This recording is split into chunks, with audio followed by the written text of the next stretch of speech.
গত 17 বছরে কি হয়েছে প্রত্যেকটা সেক্টরে। আমি যদি বলি কালকের ভিতরে আপনাকে আমি পজিটিভ অনেক রেজাল্ট দেখাবো, it will not be wise to speak, আর আপনি বিশ্বাস করতে এটা পারবেন না। তবে আপনাদের বিশ্বাস এবং আস্থার জায়গাটায় যাওয়ার জন্য আমাদের চেষ্টার কোনো ত্রুটি নেই। আমাদের মাননীয় প্রধানমন্ত্রী 15:30 থেকে অফিস শুরু করেন, আমরাও করি। তো রোজার দিন এখনও আছে, আরও থাকবো। আমরা চেষ্টা করতেছি, দোয়া করবেন যাতে আল্লাহ আমাদেরকে কামিয়াব করেন। টোটাল সামগ্রিকভাবে স্বাস্থ্য মন্ত্রণালয়টাকে আপনাদের বিশ্বাস এবং আস্থার জায়গায় নিয়ে যাওয়ার জন্য আমাদের যত রকম স্টেপ নেওয়ার প্রয়োজন পড়বে, আমরা পর্যায়ক্রমে সেই স্টেপগুলো আমরা নেব। তবে ওভার দ্য নাইট কিছু মানে একেবারে অনেক বড় বড় কথা বলে ওভার দ্য নাইট কিছু করা যাবে, এটাও কিন্তু আশা করা ঠিক হবে না। ঢালাইয়ে দৃঢ়তা, নির্মাণে নিশ্চয়তা, প্রিমিয়ার সিমেন্ট, ঢালাইয়ের রাজা। But we have started. এরই মধ্যে গত 5-4 দিনে আমাদের 2বার মাননীয় প্রধানমন্ত্রীর সাথে কথা হয়েছে। We have taken the guidelines from him, how to proceed, what to improve. আমরা সেই লাইনে কাজ করতেছি, আশা করি আমরা পারবো। আপনারা দেখতে পারবেন খুব বেশি দেরি হবে না। আমরা বেশি কথা বলতে চাই না, কিছু কাজ করে দেখাতে চাই। আমরা আরও ফার্দার 100,000 লোক নিচ্ছি, যার মধ্যে মহিলা থাকবে, 80% নিয়োগ করবে। মাননীয় প্রধানমন্ত্রী আজকে বলেছে out of 100,000 that means 80,000 shall be women, এবং ওই ওমেনদেরকে ম্যাক্সিমাম আমরা ফ্যামিলি প্ল্যানিংয়ের কাজে লাগাবো। এবং পরিষ্কার আমরা কথা বলি, যেহেতু the male cannot express the internal things to the women, so we want to appoint the women workers, যাতে তারা মানে স্পষ্টভাবে যায় জিনিসটা যাতে আমাদের মাদেরকে বোঝাতে পারেন গ্রামে। এই জন্য আমরা এমফেসিস দিচ্ছি এটাতে। আর প্লাস আমরা পলিটিক্যালি এটা মোটিভেট করার চেষ্টা করব আমাদের নেতা কর্মী, স্থানীয় প্রশাসনকে দিয়ে ফ্যামিলি প্ল্যানিংয়ের বিষয়টা, যাতে করে এটা ফার্দার এনহ্যান্স না হয়, বৃদ্ধি না হয়। স্যার, মাননীয় প্রধানমন্ত্রী 180 দিনের একটা পরিকল্পনার কথা বলছেন। এই পরিকল্পনা 180 দিনের মধ্যে আপনারা কি কি কাজ অগ্রাধিকার দিয়ে বাস্তবায়ন করবেন?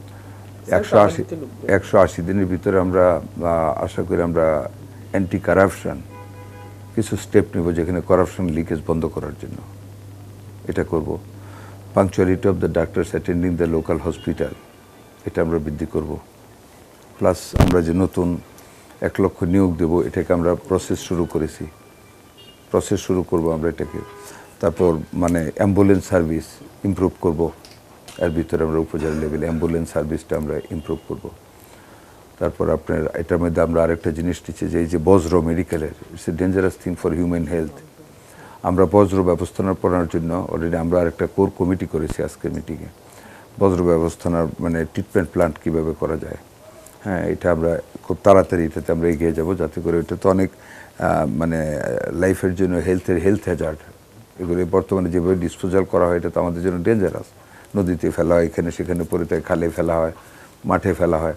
আমরা এগুলিকে স্টিমলাইন করতে যাচ্ছি। এটা আর একটা প্রোগ্রাম ক্রাশ আমরা শুরু করতেছি, ক্লিনলিনেস ইন দ্য হসপিটাল।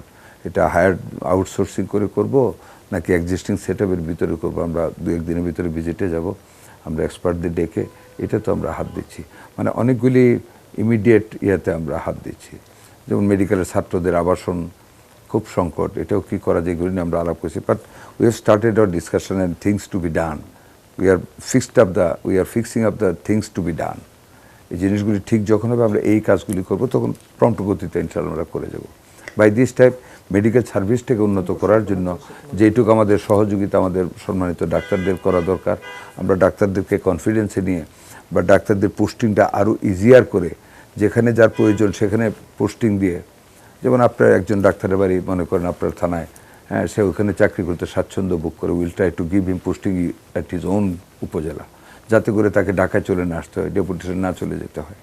মানে আমরা বহুবিধ চিন্তা করে অনেকগুলি কাজ ধরতেছি, যাতে করে ইমপ্রুভ করা যায় টোটাল মিনিস্ট্রির সকল অ্যাক্টিভিটি, যাতে আমরা মানুষের দোরগোড়ায় যাতে স্বাস্থ্য সেবাটা দিয়ে দিতে পারি। এটার জন্য আমাদের সকল চেষ্টা। আশা করি একটু হলে আমরা দিন দিন এটার দিকে এগিয়ে যাব।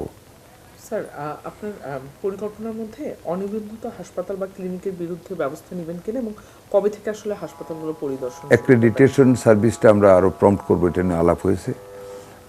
এগুলি হবে ইনশাআল্লাহ তাড়াতাড়ি। দেখেন অনেকগুলি কাজই তো আমাদেরকে করতে হচ্ছে। আপনারা তো জানেন গত 17 বছরে কি হয়েছে প্রত্যেকটা সেক্টরে। আমি যদি বলি কালকের ভিতরে আপনাকে আমি পজিটিভ অনেক রেজাল্ট দেখাবো, it will not be wise to speak, আর আপনি বিশ্বাস করতে এটা পারবেন না। তবে আপনাদের বিশ্বাস এবং আস্থার জায়গাটায় যাওয়ার জন্য আমাদের চেষ্টার কোনো ত্রুটি নেই। আমাদের মাননীয় প্রধানমন্ত্রী 15:30 থেকে অফিস শুরু করেন, আমরাও করি। তো রোজার দিন এখনো আছে, আরও থাকবো। আমরা চেষ্টা করতেছি, দোয়া করবেন যাতে আল্লাহ আমাদেরকে কামিয়াব স্যার, করেন। আর একটু প্রশ্ন স্যার, আর দুইটা প্রশ্ন। অতি প্রয়োজনীয় ওষুধের একটা তালিকা প্রস্তুত করেছে সরকার, জি, সেই জায়গা থেকে আপনাদের ওটা আমাদের লোকাল কি প্রোডাকশন আছে ওটা আমরা দেখতেছি অলরেডি, আজকে আমি ঠিক করেছি এটা নিয়ে। আর কি কি বাইরে থেকে ইম্পোর্ট হয় এটাও দেখতেছি।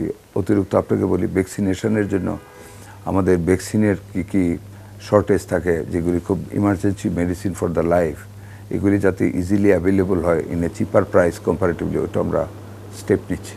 স্যার, আর একটা প্রশ্ন। হার্টেনিং এর দাম কমানোর একটা প্রস্তাব এসেছে স্বাস্থ্য মন্ত্রণালয় থেকে, এটি দ্রুত বাস্তবায়ন করবেন? এটা নিয়ে এখনো আমার আলোচনা হয়নি। আশা করি কালকের পরে আবার আমরা অনেক কিছু আলাপ করব। আপনি